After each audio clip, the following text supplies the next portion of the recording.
Hospital Ángeles León cuenta con más de 55 especialidades, instalaciones equipadas y tecnología de vanguardia. Presenta. Bien importante el diagnóstico bien elaborado y el ir observando la trayectoria. Pros, contras de tratar tratamientos alternativos que no tienen un fundamento, pero no es algo que yo les voy a recomendar. Claro. Es que también no es algo que se cure porque no está enfermo. Muchos de los pacientes con TDA tienen más riesgo de caer en adicciones por la misma impulsividad.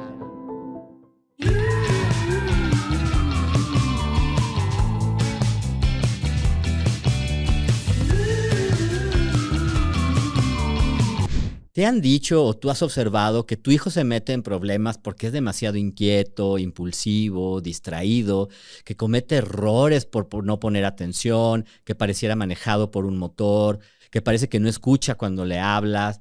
Entonces, bienvenidos a Neuronas en Desarrollo, el podcast donde hablamos sobre cómo potenciar el desarrollo físico, mental y emocional de los niños.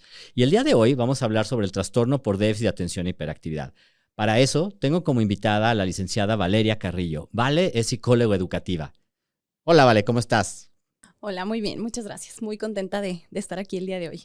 Aparte, tengo que decir que la primera vez que la conocí, que fue hace muchos años, no sé decir cuántos, pero muchos años, me impacté que la vi muy joven. Y dije, ¿tú eres Vale? Ya teníamos tiempo mandándonos pacientes, trabajando juntos. Me llegó un reporte que hizo ella y me impactó lo bien hecho, lo profesional. Dije, pues la tengo que conocer. Entonces ya nos conocimos y dije, ¿tú eres Vale de veras?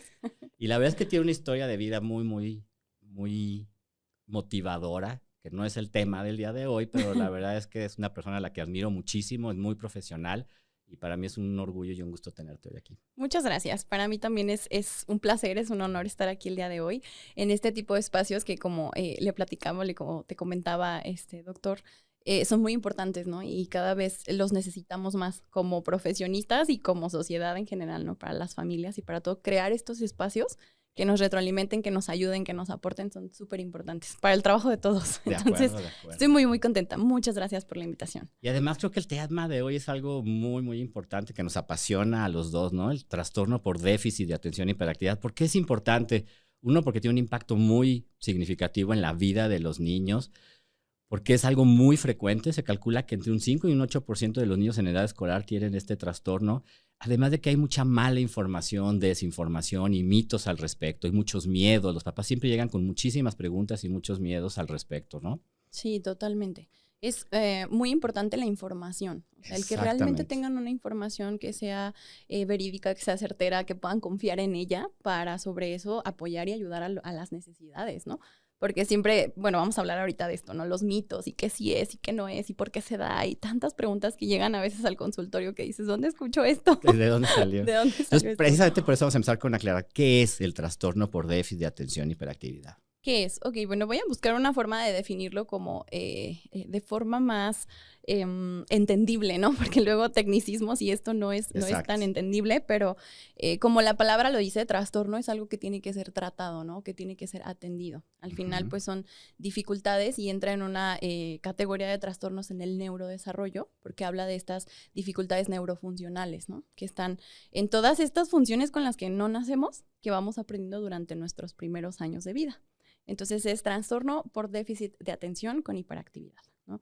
Las necesidades principales o las funciones principales que nosotros desarrollamos al principio pues son todas estas de regular emociones, de la atención a las instrucciones que nos piden, de seguir instrucciones, del aprendizaje, todas estas capacidades de lenguaje, de interacción, de autorregulación, todo esto que vamos aprendiendo durante nuestros primeros años de vida. Entonces, el déficit de atención como tal y la hiperactividad, la impulsividad afecta a estas funciones que desarrollamos en estos años. Entonces, es un trastorno, es una dificultad en el neurodesarrollo que tiene que ser atendida. Si lo vemos de otra manera, bueno, actualmente, y también impacta un poquito en la forma en cómo la ciencia lo define, pues es neurodiversidad, ¿no? Al final, son cerebros diferentes que tienen funciones distintas y que entonces tienen que aprender a adaptarse a la normalidad o a la regularidad que tenemos todos, ¿no? Así es, muy bien. Entonces podríamos decir que se considera un trastorno del neurodesarrollo y que se caracteriza porque el paciente tiene problemas de atención, de hiperactividad y de impulsividad que no van de acuerdo a su desarrollo. A su desarrollo o a lo regular, a lo que se esperaría, siempre les digo yo a los padres, por etapas cronológicas.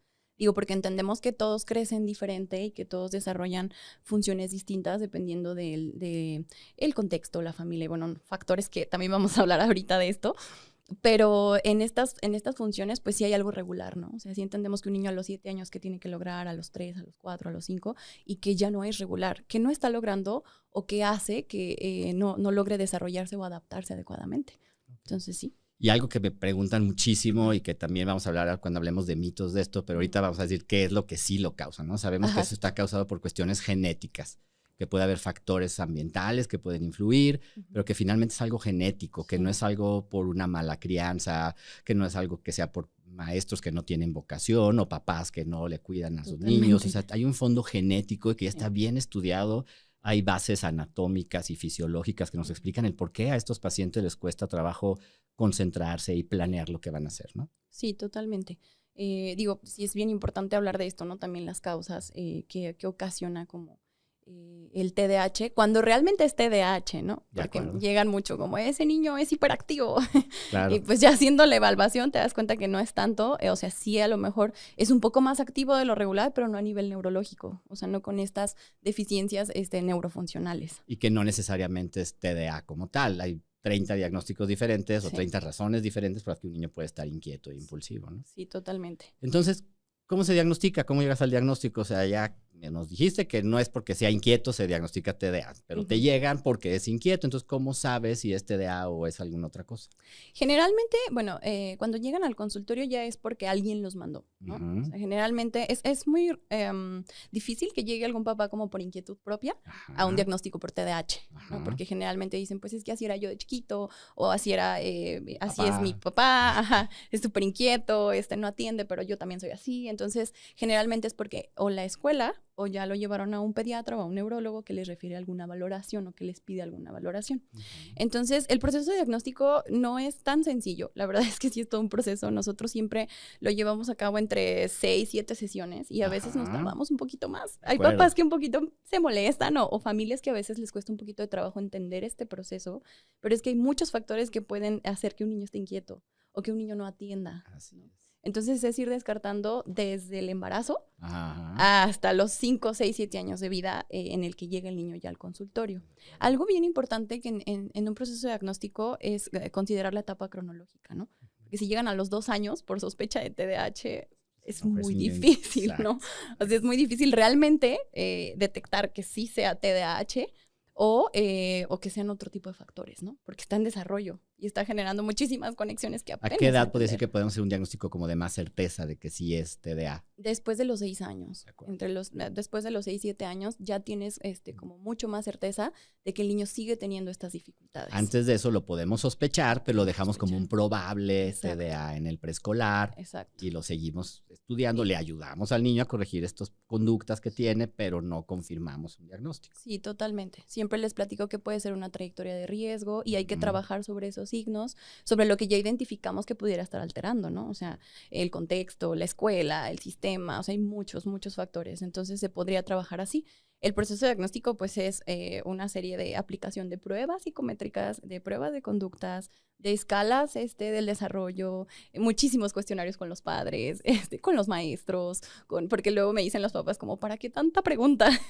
Ya me preguntaste lo mismo. Sí, pero es que esto mide otra cosa, entonces... Perfecto, me encanta, porque también ahí quería llegar, porque los papás creen que llegan y es nada más de, oye, es inquieto, sí, tiene TDA. No, es todo un proceso y mucho es hacer diagnósticos diferenciales. Claro. Entonces tienes que hacer toda la historia clínica, como mencionas, los antecedentes familiares, todo lo del embarazo, su desarrollo, si se asocia a algunas otras enfermedades, y ya con eso tú decides qué pruebas les aplicas. Exacto. Se llevan más de 7 sesiones. Aquí es que aplicas varias pruebas para poder decir si es o no es un déficit de atención. Exacto. Sí, a nivel, pues sí, como trastorno, ¿no? Porque eso es lo que yo luego les platico mucho a los papás y me gusta mucho que entiendan esa parte de poder diferenciar algún tipo de dificultad por el contexto, por la situación actual, relacionada a un déficit de atención o a un trastorno de aprendizaje o que sí es ya un trastorno de neurodesarrollo. Exacto. Es decir, el niño está súper inatento en la escuela, pero siempre ha tenido muy buenas calificaciones, siempre le ha ido muy bien y tiene un mes que empezó con esto, ¿no?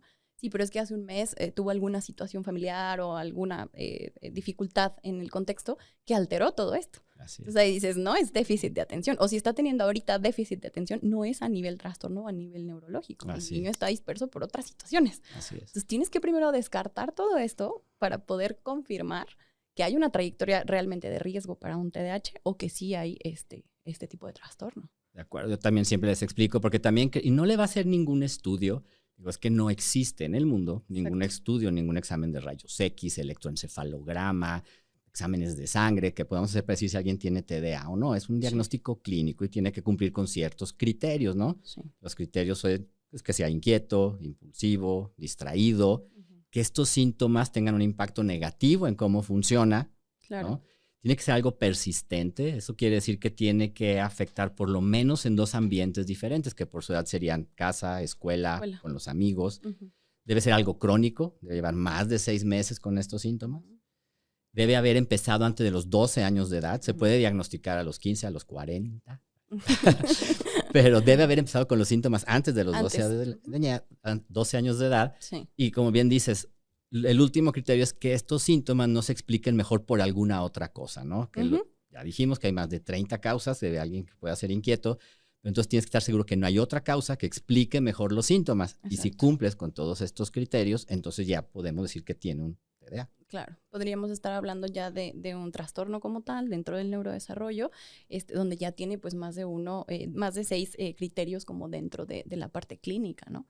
Y viene toda la parte de las situaciones que se agregan a o los trastornos asociados. Exacto. Y ahí es también donde entra mucho el trabajo en equipo, ¿no? Porque también siempre, ¿y por qué no me hace usted el diagnóstico? Porque tengo que ir con el psicólogo, porque pues, ella es la que hace todas estas pruebas que nos ayudan a corroborar si efectivamente cumple con todos estos criterios. Y hacemos un trabajo en equipo y yo descarto unas causas, ¿vale? Descarta otras. Sí. Y entonces podemos llegar a un mejor diagnóstico.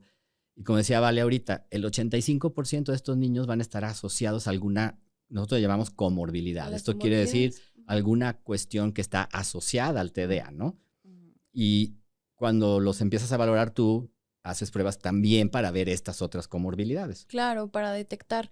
Lo primero que tienes que identificar es eso, ¿no? Que lo que platicábamos ahorita, que sí es un trastorno en el neurodesarrollo, porque sí implica como todo el cuadro clínico, todos los criterios. Bueno, ya estando dentro tenemos que identificar un predominio, porque también el TDAH tiene sus predominios clínicos, o sea, es decir, son 3 áreas las que afecta: la inatención o el déficit de atención, la parte de la impulsividad, todo lo que está relacionado con el autocontrol de impulsos, con toda esta parte como de, pues sí, regularse, ¿no? Y la parte hiperactiva, la regulación del cuerpo. Puede haber hiperactividad mental, hiperactividad física, porque a veces me dicen, es que no es activo físicamente, pero no deja de mover el pie. Exacto. O no deja de mover todo el tiempo los dedos, pero es tranquilo, o sea, en general es tranquilo, sí, pero no deja de pensar. Todo el tiempo está hablando, todo el tiempo está pensando, es un niño que no para nunca. Entonces, eso también es hiperactividad mental y tampoco nos permite. Entonces, siempre hay un predominio. Aplicamos muchas escalas y muchas pruebas para identificar si el TDAH es más hiperactivo o es más impulsivo o es más inatento. Puede haber TDA sin la H, dicen por ahí, sin la hiperactividad. Aunque el nombre sea completo, ¿no? Exacto, aunque el nombre sea completo, el predominio puede ser déficit de atención, completamente.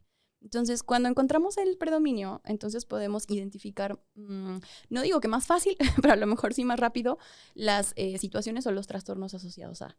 Por ejemplo, cuando hay mucha hiperactividad, generalmente desarrollan también trastornos conductuales o trastornos hasta psiquiátricos o psicoemocionales, ¿no? Ansiedad, depresión. En la adolescencia se da mucho la depresión porque son tan activos y piensan mucho más allá, que todo el tiempo están desmotivados o todo el tiempo están como se han metido en problemas desde chiquitos, entonces la autoestima les pega muy fuerte. Totalmente. Se ponen tristes, son inseguros, tienen miedo porque hacen algo y lo hacen de manera impulsiva, sin pensar, y se meten en problemas. Entonces ya les da miedo hacer cosas, les da miedo ir a la escuela, se sienten tristes, ¿no? Sí, totalmente. Entonces, cuando el predominio es hiperactivo o es impulsivo, también hay muchos problemas. Por ejemplo, en la impulsividad hay muchos problemas sociales. Es que ya se aísla y no juega. Y entonces ¿será autismo? ¿Será dificultades sociales? Bueno, no, es que también es un niño que es rechazado porque continuamente reacciona mediante el impulso. Entonces, él quiere un juguete y llega y se lo quita al otro sin pensarlo. No porque sea malo. Exacto, no es un mal niño, no es que le haya faltado límites en casa. Luego dicen mucho, le faltan unas nalgadas, ¿no? Exactamente, sí. No es tanto eso, simplemente reacciona antes de... Entonces es rechazado. Y esta parte impulsiva también genera muchos problemas sociales y de conducta. Aquí entran mucho los trastornos oposicionistas desafiantes, el negativista desafiante, trastornos conductuales. Exacto, yo siempre les explico a los papás esa parte, ¿no? Una cosa es no puedo y otra cosa es no quiero. El niño con TDA no puede hacer las cosas, ¿no? El ejemplo que les pongo es, le dices a tu hijo, ve a hacer la tarea, sí, mamá, y va, y en el camino se encontró un zapato y entonces ya se puso a jugar a que el zapato es un coche y ya no hizo lo que quería hacer, pero quería hacerlo. Sí. A diferencia del niño que es oposicionista y desafiante, ¿no? Que le dices ve a hacerlo y no quiero, no voy, ¿por qué yo? Pero pueden estar juntas las dos cosas. Y esto puede ser que a los 6, 7 años sea el TDA puro, pero después el niño se cansa de intentar, se cansa de que lo regañen, se cansa de no poder, entonces ya no quiero tampoco, entonces ni puedo ni quiero y a ver cómo le haces. Sí, totalmente. Y esto nos trae mucho más conflictos, ¿no? Tanto de adaptación como sociales como de aprendizaje, ¿no? Entonces, si los predominios van en la impulsividad, en la hiperactividad, siempre veo a un niño o un chico que le cuesta más trabajo adaptarse de manera general en todos sus ambientes, ¿no? Cuando el predominio es inatento, también hay problemas de adaptación, pero se notan menos porque no da tantos problemas, por así decirlo. No está interrumpiendo y molestando a la maestra, Exacto. Entonces no se nota tanto, Exacto. ¿no? Pero aquí vienen los trastornos de aprendizaje. Exacto. Entran mucho los trastornos de lectura, como la dislexia, la disgrafía, los trastornos discalculia. O sea, esta parte pues realmente no atiende el niño. Entonces, no terminan las actividades, no terminan las tareas y hay bajo rendimiento escolar. Y sabemos que es más común este tipo en niñas, ¿no? Las niñas son las que son más frecuentemente solo distraídas y no tan inquietas. Como es una niña que no da lata, no molesta, y si tiene unas buenas capacidades, pues ahí la lleva en las calificaciones, entonces no se diagnostica. Exacto. Y es por eso también que se amplió la edad de diagnóstico a que los síntomas empezaran antes de los 12 años, porque antes decíamos que tenía que ser antes de los 6. Antes de los 6. Por estas niñas que luego ya entran a la secundaria y es donde se empieza a notar ya más Ahora la sí. distracción, ¿no? Puede ser que los primeros años de la primaria no se hubieran notado, pero ya terminando primaria o al inicio de la secundaria es cuando se empieza a notar. Cuando se empieza a notar. Sí, generalmente en niños siempre el predominio es un poquito más impulsivo o hiperactivo. Digo, no en todos, obviamente es neurodiversidad, hay casos específicos, pero sí, las niñas generalmente su predominio siempre es inatento. Y además es importante también aclarar que estos síntomas pueden ir cambiando a través del tiempo. Antes se clasificaban en tipo 1, tipo 2, tipo inatento, y ahora ya no. Ahora decimos que es de predominancia X, pero sabemos que esos síntomas pueden ir cambiando a través del tiempo. Puede ser que el niño a los 6, 7 años sea muy inquieto, pero ya en la adolescencia o incluso de adulto ya no sea tan hiperactivo, físico, mental sí, pero físico no, y ya no se note tanto la hiperactividad. Exacto. O la impulsividad, también aprenden mucho a regular. Obviamente un niño a los 4 años, independientemente de algún diagnóstico, no regula igual sus emociones que un niño a los 12. Exacto. ¿No? Entonces también la impulsividad cambia mucho. Me pasa mucho que llegan a los 13, 14 años y me dijeron que el predominio era impulsivo y siempre se trató así, sí, pero es que también ya sabe regularse un poquito más, ya entiende un poco más de emociones, ya sabe que no puede golpear a todo el mundo cuando se enoja, entonces cambia la trayectoria y ahora lo que pasa es que es más hiperactivo mentalmente y traemos ya problemas de ansiedad, depresión y bueno. Entonces son de las comorbilidades, ¿no? Problemas emocionales, problemas oposicionistas desafiantes. Yo veo también muchas comorbilidades con tics, es muy común que aparte del TDA tengan tics. Trastornos del sueño, es muy común también que se asocia a trastornos del sueño y es algo que hay que investigar porque muchas veces el trastorno del sueño es el que nos está causando los síntomas más que el TDA, entonces hay que investigarlo. Puedes tener las dos cosas, pero si tienes el problema del sueño, entonces también hay que tener eso en cuenta, ¿no? Sí. Sí, trastornos de aprendizaje, pues los trastornos conductuales. Digo, creo que hay un mundo de trastornos porque también dentro del trastorno de aprendizaje, ¿qué tipo de trastorno de aprendizaje? Y entra la evaluación para identificar qué tipo de trastorno es. Entonces, sí, al final es un mundo, ¿no? Yo siempre les explico a los papás, es como si todas estas funciones están en alguna parte de nuestro cerebro, generalmente en el lóbulo frontal o por ahí en nuestro cerebro, regulando todos estos procesos que, como te decía al inicio, ¿no? Vamos aprendiendo durante nuestros primeros años de vida. Entonces, les digo yo a los papás, es como si tuviéramos ciudades que regulan estos procesos y dentro de estas ciudades se tienen que conectar entre ellas. Entonces, no hay una prueba que nos diga, la ciudad está, la de la atención está mal y la de la impulsividad. O sea, porque realmente no hay un daño, ¿no? O sea, hacemos una tomografía, un encefalograma.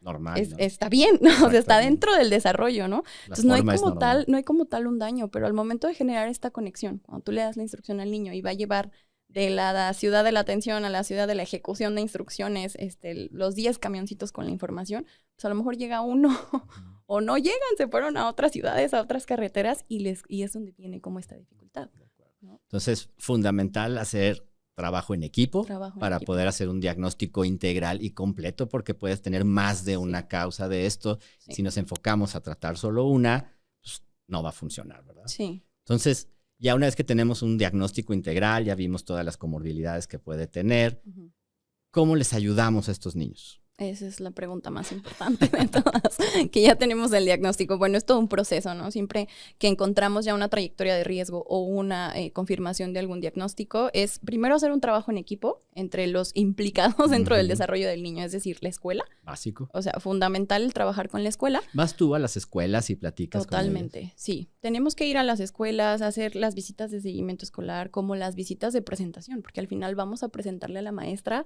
el diagnóstico que encontramos, porque sabemos como lo general del TDAH, pero qué tipo de TDAH está teniendo el niño, cuáles son las dificultades, y también escucharlas. Y les das consejos ahí en la escuela de cómo manejarlos. Sí, les damos consejos, bueno, trabajamos como por reportes que llevan las herramientas que pueden ellas implementar y todo. Al final siempre les decimos, nosotros recomendamos esto, pero pues tú eres la maestra, ¿no? Claro, son recomendaciones. Es como lo que tú puedas aplicar y lo que tú sabes que le está funcionando al niño, lo puedes hacer. Mientras tenemos una maestra con disposición y con ganas de ayudar al niño y de apoyarnos, funciona muy bien. Claro. Eso es, tenemos que integrar a la escuela en el equipo. Sí, totalmente. Si la escuela no está dentro del equipo, no funciona de la misma manera, porque al final pasa mucho más tiempo en la escuela que con nosotros como terapeutas. Y es donde más les impacta también. Es donde más les impacta, porque es donde más tienen que poner atención. Exacto. Y donde más estímulos hay. Y donde los están midiendo con calificaciones o de alguna manera los están midiendo, entonces es donde es más evidente, ¿no? Sí, hay que identificar también qué tipo de escuela nos va a funcionar para él, porque también hay escuelas muy tradicionales, hay escuelas constructivistas,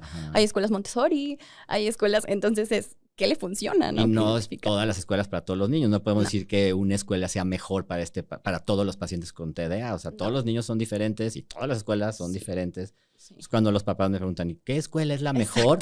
La respuesta es la que se compromete a ayudarnos. No me importa la metodología, pero que se compromete a ayudarnos, que quiera ayudarnos. Una escuela que quiere ayudarnos nos va a ayudar, literalmente, ¿no? Sí. Pasa mucho que luego es que en escuelas de gobierno, que hay muchos niños, que yo he tenido muy buenas experiencias con sistemas OSAER en escuelas de gobierno que nos ayudan y nos funcionan, así como no hemos tenido tan buenas experiencias con escuelas particulares que pues al final tampoco, ¿no? Entonces, si no se comprometen. Sí, no hay una escuela que yo pueda decir, esta es la mejor. Hay muchas escuelas muy buenas y muy completas, pero depende mucho del compromiso. Entonces, es que el equipo, la escuela, los papás. Los papás, súper fundamental, hay que trabajar con ellos sí o sí. Dentro del centro, pues nosotros también atendemos luego mucho a la terapia de padres o a la terapia, a la crianza respetuosa, a los talleres para padres, hasta la terapia familiar, a veces canalizamos y todo, porque es entender un diagnóstico y pues también entender esas necesidades que nosotros como familia tenemos que ir cambiando o moldeando, ¿no? Claro. Hay algo diferente que hay que atender diferente. Así es. Entonces, si no trabajamos con los papás, no avanzamos. Nada. Muy bien. Y luego, obviamente... las terapias que dan ustedes. Hay terapias, nosotros damos la terapia cognitivo-conductual, que es desarrollas nuevos conocimientos para modificar conductas, pero también hay muchas terapias, ¿no? Está la terapia psicoemocional, cuando ya traemos problemas pues más emocionales o más psiquiátricos. Está la terapia del lenguaje, cuando hay problemas de lenguaje. Están, diversas terapias. Hay terapias alternativas, que siempre les digo como complemento de, pero toda esta situación de atender al niño a su hiperactividad, ¿no? También las clases extras que a veces les digo, pues es muy importante el ejercicio en los niños, ¿no? Okay. ¿Nos puedes explicar un poquito más a qué te refieres con terapia cognitivo-conductual? ¿Qué hacen en esas? ¿Cómo es o qué hacen más o menos? Vamos desarrollando, con diferentes métodos, porque hay métodos específicos dependiendo del diagnóstico, ¿no? Depende mucho el diagnóstico del niño y lo que queramos lograr en el niño. Nosotros tenemos programas como currículas de trabajo, en las que cambias la parte cognitiva, los esquemas cognitivos o el aprendizaje que ya tiene el niño hacia realizar algo, modificando conductas disruptivas, conductas que ya no queremos que se presenten. Entonces, de alguna manera vamos condicionando un poquito a los resultados que queremos obtener en el niño.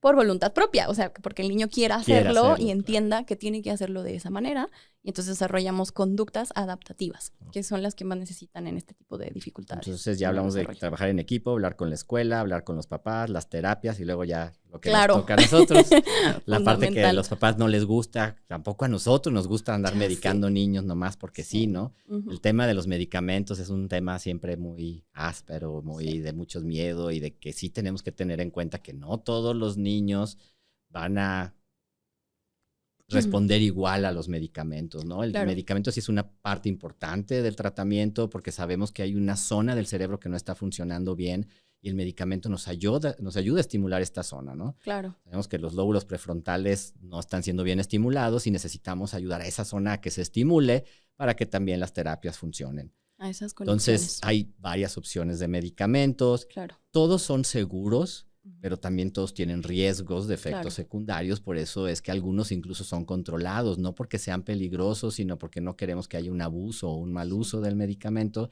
y porque aunque son seguros, se requiere de una vigilancia con estos medicamentos, ¿no? Claro. Y estar al pendiente de que no estén causando ningún efecto secundario indeseable con ellos. Claro. Ese es un tema súper importante y siempre para nosotras es muy complicado cuando ya tenemos que abordar al padre y decir, necesitamos un tratamiento porque no estamos avanzando, ¿no? O incluso cuando van con neurólogo y nos comenta, pues sí hay que darle una sustancia, y los padres están de no le vamos a dar nada y no le vamos a dar nada. Y pues claro que el trabajo para nosotras es mucho más complicado avanzar con el niño. Sí. Como yo siempre les digo, pues me lo pueden traer 3 veces a la semana, ¿no? Pero yo no me puedo meter en su cerebrito y generar esas conexiones que a veces los tratamientos nos ayudan. Entonces sí es bien importante el entender que muchos de nuestros pacientes necesitan el tratamiento, ¿sí? ¿Qué va a hacer? Pues los va a poner en las mismas oportunidades y posibilidades que sus compañeros. Que el resto de sus compañeros. Porque el resto de sus compañeros produce esas sustancias, tiene estas zonas cerebrales más desarrolladas y ellos no. Entonces también esto es muy frustrante. Cuando el papá entiende eso y empieza a observar, no todos los tratamientos son para todos, porque luego pasa mucho, ¿no? Es que a mi sobrino le fue súper mal con tal tratamiento. Es que mi sobrina vomitaba, es que mi sobrino se intoxicó. Bueno, un riesgo. A pesar de que son seguros, pueden pasar cosas. Y que no le haya ido bien con un medicamento no quiere decir que no podamos intentar otro medicamento, ¿no? Alguna otra opción. Ahora, tengo entendido que los tratamientos, digo, eso ya tú lo sabes mejor, pero atienden a las necesidades específicas. Claro. ¿No? O sea, hay tratamientos para la hiperactividad. Exacto. Y decidimos cuáles damos dependiendo de qué síntomas es el que más esté afectando, la edad, el sexo, las comorbilidades. No le da lo mismo a alguien que tiene ansiedad que a alguien que tiene trastornos del sueño, que a alguien que tiene tics, ¿no? Entonces tenemos que tener en cuenta todas las comorbilidades para poder decidir qué medicamento es más probable que le vaya bien al paciente. Sí, totalmente. Eso es lo que a veces es muy importante explicarles a los padres, ¿no? El tratamiento controlado, bien acompañado, con un diagnóstico bien elaborado, es muy asertivo.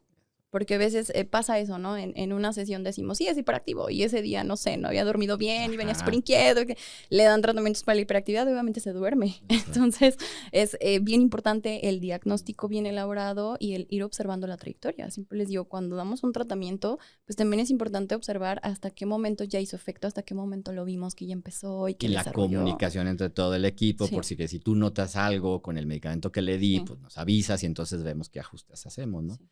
Otra cosa que dicen frecuentemente es, ¿pero por qué le voy a dar medicamentos si yo era igual y me fue muy bien? Soy un vendedor exitoso, me va bien y nunca tomé medicamento. Entonces aquí hablamos del pronóstico, como de qué depende que haya unos niños con TDA que les vaya muy bien incluso sin medicamento. Muchos de mi generación nunca ni nos diagnosticaron ni nos trataron, y a algunos nos fue bien y a otros no tan bien.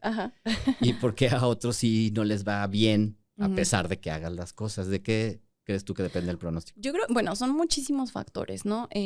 Para empezar, yo creo que uno de los más importantes es el contexto y la familia en la que se desarrolla. Exacto. ¿No? Una familia a lo mejor atenta, unos padres comprometidos, una familia funcional, una familia que dé contención, que haga lo que le corresponde para desarrollarlo, es sumamente importante. En el que el niño tenga un apego seguro, o sea, tenga estos padres que están comprometidos, que están conscientes, que están constantes, que pueda formar vínculos de apego emocionales seguros. Y pues también, no sé, también la parte de la nutrición. Siempre lo vemos mucho, un niño bien, que se nutre bien, un niño que come bien, que se alimenta, que duerme bien. O sea, las necesidades básicas, ¿no? Funcionales. Entonces, el contexto para mí es muy como, importante. sí, o sea, es de lo más importante de que el pronóstico cambie, ¿no? Incluso sin tratamientos, ¿no? Entonces, creo que el contexto es uno de los más importantes. Obviamente, todo el seguimiento que se tiene que llevar. Las comorbilidades, no es lo mismo tener nada más TDA que tener TDA más ansiedad o cualquier otra, ¿no? Las capacidades intelectuales, también digo que eso es algo que nos impacta mucho en el pronóstico. Sabemos que las capacidades intelectuales se pueden medir, se le pone un número de 70 a 120, y no es lo mismo, aunque sea normal 70 y es normal 120, pero no es lo mismo tener TDA con un CI de 70 que tener TDA con un CI de 120, ¿no? Sí. Entonces, la familia, las comorbilidades, las capacidades intelectuales, todo eso es lo que nos va a decir qué pronóstico puede tener el paciente. Totalmente. Hablabas ahorita a lo mejor de otras generaciones. Creo que también, bueno, actualmente hay mucho acceso a la información. Y esto también en ocasiones es contraproducente para, por ejemplo, las áreas de autorregulación o de hiperactividad. Un niño que está todo el día en la tableta o en el iPad viendo videos, porque generalmente buscan contenido intenso, ¿no? Contenido hiperactivo. De dopamina, quieren dopamina. Sí, totalmente. Entonces, obviamente esto a lo mejor antes no había tanto acceso, ¿no? Entonces eran niños que podían jugar un poco más en la calle y tener otro tipo de actividades que permitían regular un poco más estos procesos. Ahora el niño está acostado moviendo el dedo todo el tiempo, llenándose de información. Claro que cuando tú lo sientas a que escriba en un papel, o sea, no va a querer. Claro, y eso les causa problemas de falta de actividad física, ¿no? Entre más tiempo estás enfrente de una pantalla, quiere decir que te mueves menos. Entre menos te muevas, más síntomas de estos vas a tener, ¿no? Claro, totalmente. Entonces, creo que eso también es un factor importante. Como actualmente este tema de las pantallas y del acceso a las tabletas y de todo esto. Claro. Entonces, oye, a ver, ahora vamos a hablar un poquito de los mitos. Vamos a quitar algunos mitos. Primero, ¿qué te han dicho a ti sobre mitos sobre el diagnóstico? ¿Qué cree la gente que causa el TDA? Pues lo principal es la falta de límites en casa, ¿no? La mala crianza. La mala crianza, los divorcios, ¿no? Ajá. Me llegan muchas mamás que se sienten muy culpables, ¿no? Es que por mamás solteras o por alguna situación como familiar, ¿no? Ajá. Es que yo creo que fue mi culpa porque tenía que irme a trabajar y lo dejé con la abuelita y la abuelita nunca puso límites y por eso ahorita tenemos esta dificultad. Entonces, cuando realmente hay un diagnóstico por TDAH es como romper ese esquema que traen ellos en su cabeza y que nos dicen las abuelas y las bisabuelas y todo esto que todavía lo comentan mucho. Y no tiene nada que ver con el estilo de crianza o con la forma en cómo tú estés llevando. Ojo, sí impacta, o sea, claro, obviamente afecta y lo hablábamos ahorita, el contexto, ¿no? Pero no quiere decir que esto lo ocasione. Esa sea la causa del TDA, ¿no? Que esta sea la causa. Entonces creo que eso es lo principal. Entender que no es algo de falta de crianza, de límites, de normas, de culpas de los papás y todo esto. Y luego la otra es que les gusta echarle la culpa también a la escuela, ¿no? A nadie nos gusta tener la culpa, entonces hay que buscar quién, claro, ¿no? Entonces también muchos papás dicen que es porque la escuela no está funcionando, que son maestros sin vocación. Entonces tampoco es eso lo que causa el TDA, no es culpa de la escuela tampoco. Tampoco es culpa de la escuela, sí pasa mucho, no es que la maestra, llegan muchos papás y me dicen, es que está de moda. O sea, yo también crecí así y como decías ahorita, ¿no? Yo soy súper exitoso y no me pasó nada. No es que esté de moda. También es cierto que hay más herramientas para diagnosticar y tenemos también ya más pruebas para diagnosticar a lo mejor que antes, eso es cierto, pero tampoco es que esté de moda. Lo que pasa es que ahora ya también hay mucho más factores que alteran esto. Entonces, sí, tampoco es culpa de la escuela, no es esto de la crianza. Me preguntan mucho como si por el embarazo. Ajá. ¿No? O sea, una malformación en el embarazo. ¿O por qué nació así? Porque me dicen, ¿se forma? ¿Se hace como dentro de los primeros años? No, o sea, realmente tampoco es una situación de estas. Claro que hay que ir descartando, como lo hablábamos ahorita, ¿no? Las dificultades en el parto o en los primeros años de vida. Y también te ayuda a hacer diagnósticos diferenciales, que no sea un TDA, sino que tenga una lesión porque tuvo asfixia o problemas al nacer, ¿no? Exacto. Entonces también hablábamos de que esto no lo causa. Ahora, el otro mito que también está muy arraigado es que se necesita un electroencefalograma para hacer diagnóstico, ¿no? Cuando empecé a trabajar acá por ahí del 2004, 2005, una maestra sí me habló indignada y enojada porque cómo me atrevía yo a hacer diagnóstico de TDA sin haber hecho siquiera un electroencefalograma. Entonces dije, caray, No, es porque no se necesita. Uh-huh. La historia esta del electro es porque cuando alguien pide un electroencefalograma es que quieres descartar que el paciente tenga epilepsia. Si tiene algún síntoma que te haga pensar que tenga epilepsia, entonces sí le puedes pedir un electroencefalograma, pero el electroencefalograma no hace diagnóstico de TDA y no se necesita hacer un electroencefalograma en los pacientes para decir si tiene o no tiene TDA. Exacto. Sí, realmente las pruebas es como decía ahorita, ¿no? Para complementar el diagnóstico. Para complementar el diagnóstico, pero el diagnóstico es clínico, es en las conductas, es de observaciones. Luego llegan papás un poquito enojados porque es que el neurólogo me pidió un cuestionario de la maestra. ¿Eso para qué? ¿Sí? No, si él es el que me va a diagnosticar.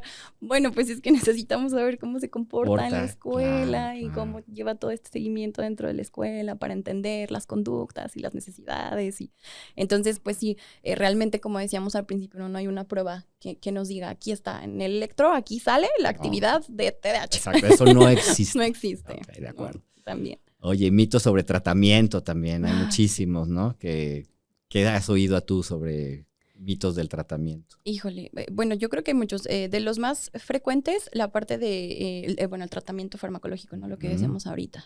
Si no lo medico, más bien si lo medico, le va a dañar esto y esto y esto y esto y esto y no quiero. Entonces, realmente creo que uno de los mitos más fuertes, que ese sería otro tema súper importante a tratar en otro capítulo, no sé, los tratamientos farmacológicos, ¿no? ¿Qué tipo de tratamientos y todo esto? Porque esto es uno de los mitos más frecuentes, que ya lo platicamos ahorita. Las terapias alternativas. Yo siempre les digo, la terapia alternativa para mí es un complemento de sus terapias como fundamentales o necesarias, ¿no? La cognitivo-conductual o la parte de la terapia de aprendizaje. Esas de son las que sabemos que sí sirven. Sí, o sea, creo que hay muchas terapias alternativas que complementan, que ayudan, que funcionan, pero si solo nos quedamos con esta o creemos en tratamientos de repente como milagrosos, ¿no? Las gotitas que ya les van a quitar el TDAH, lo van a curar, me dicen. Es que también no es algo que se cure porque no está enfermo. O sea, al final es una dificultad, es una condición de vida, no es una enfermedad. Y la definición de un tratamiento alternativo, una terapia alternativa, quiere decir que no tiene suficiente fundamento científico de que sirva. Y sí hay que ser cautelosos porque no quiere decir que no sirva. Quiere decir que al día de hoy no hay suficiente evidencia de que sí funcione ni de su seguridad, entonces por eso no lo podemos recomendar. Claro. Yo sí dejo en libertad a los papás, les explico pros, contras de tratar tratamientos alternativos que no tienen un fundamento, pero no es algo que yo les voy a recomendar. Claro. Nosotros normalmente nos apegamos a recomendar cosas que sabemos que tienen evidencia científica de que sí funcionan, ¿no?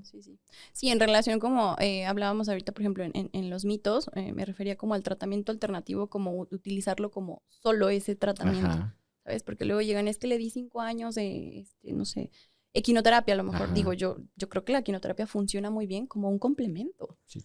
Pero como un complemento de las necesidades, de atender a sus necesidades principales. Claro. Entonces, ¿cómo que 5 años así no avanzamos? No, pues porque no era es un tratamiento alternativo, ¿no? Necesitamos irnos como por este lado. Hay muchos mitos en relación a cómo empiezo, ¿no? O sea, ¿cómo empiezo un diagnóstico? ¿Voy primero con el neurólogo?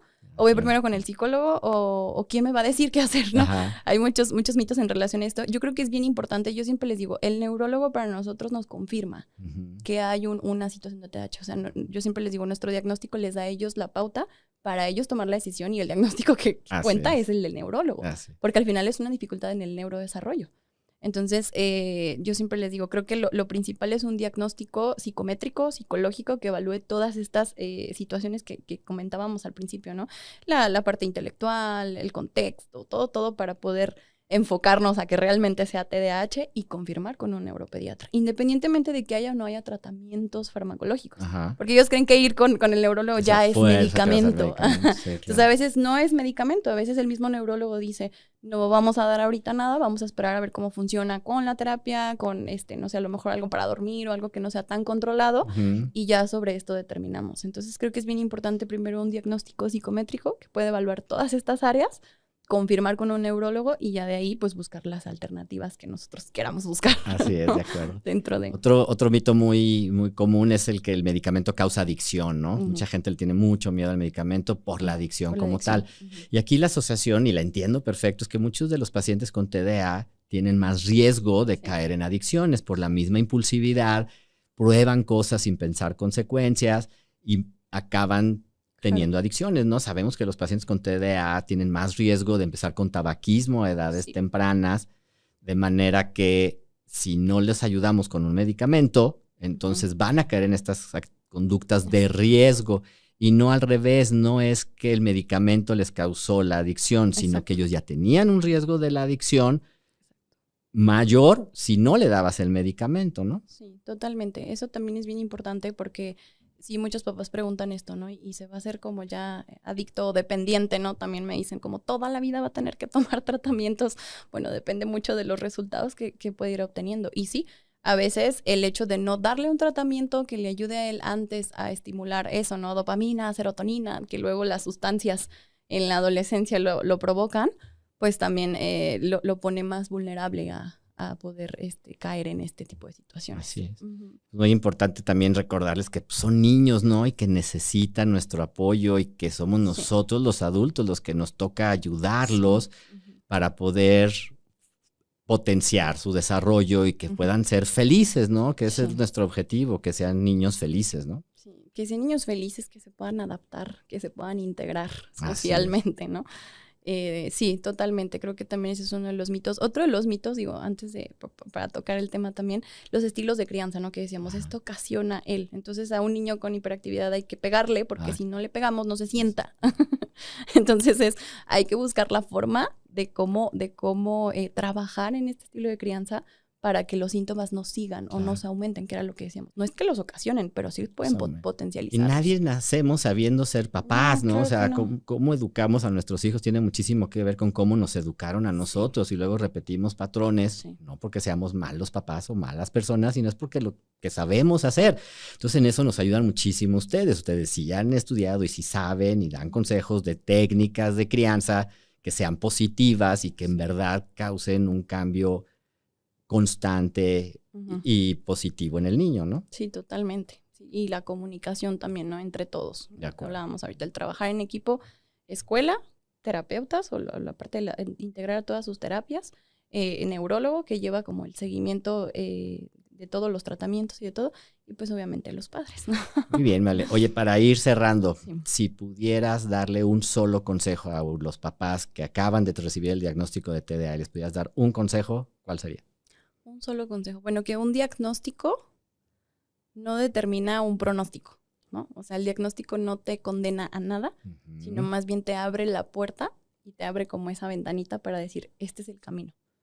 Pasa mucho con los papás que luego les da como mucha tranquilidad el, ay, entonces no era yo, ¿verdad? Claro. Qué niño, no, y entonces ahora entiendo por qué hace esto, ahora entiendo, y me frustro menos y me estreso menos. Entonces, más bien, un diagnóstico no te condena, no te determina que así va a ser siempre, ¿no? Sino más bien te da la puerta y te da la ventanita para hacerlo. Y que no están solos, realmente hay muchísimos. O sea, hay muchos casos y hay muchos muy buenos pronósticos y muchos casos de éxito. Entonces, eso, ¿no? Hay muchos tratamientos y muchas que busquen ayuda y que se acerquen a los especialistas. Así es. Muy bien, vale. Pues muchísimas gracias por acompañarnos hoy. ¿En dónde puede encontrarte la gente? ¿Dónde te pueden contactar? Tenemos una asociación que se llama Corazón Incluyente. En redes estamos como Corazón Incluyente en Facebook, en Instagram. Y pues ahí pueden buscar, ahí están nuestros contactos y todo. Si no, ahí mismo en la búsqueda de Google salimos. Corazón Incluyente. Perfecto, vale. Muchísimas gracias. Bueno, pues ya saben dónde seguirla. Y síganme en mis redes también como Dr. Pepe Vizoso. Gracias por acompañarnos en este episodio de Neuronas en Desarrollo. Espero que la información les haya sido útil para poder comprender y ayudar mejor a los niños con TDA a que sean felices. Y recuerda, ayúdalos a brillar.